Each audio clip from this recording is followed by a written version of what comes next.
Die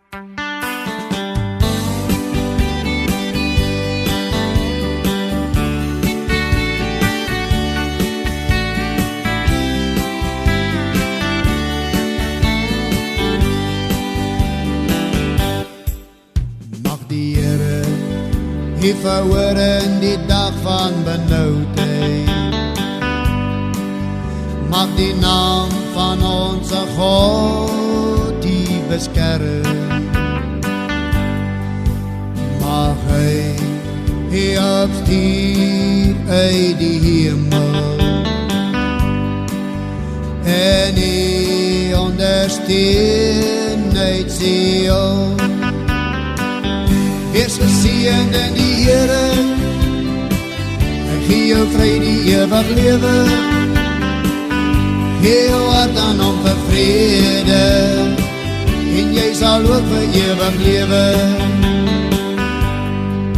Soos die denneboom, daar staan in die berge, wat wag op die reën telke male.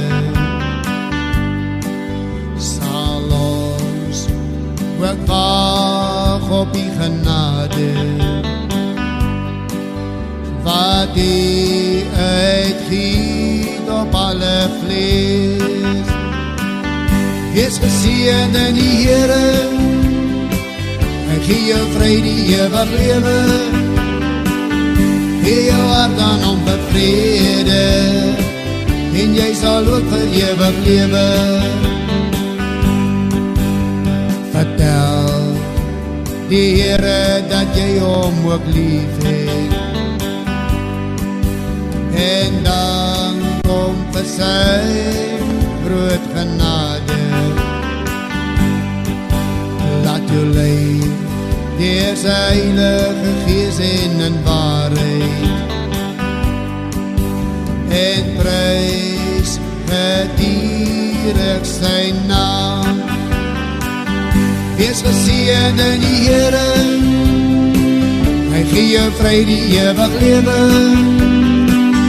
gee jou hart aan hom vir vrede, en jy sal ook vir ewig lewe.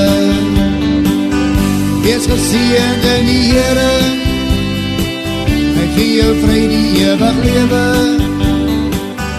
gee jou hart aan hom vir vrede, en jy sal ook vir ewig lewe.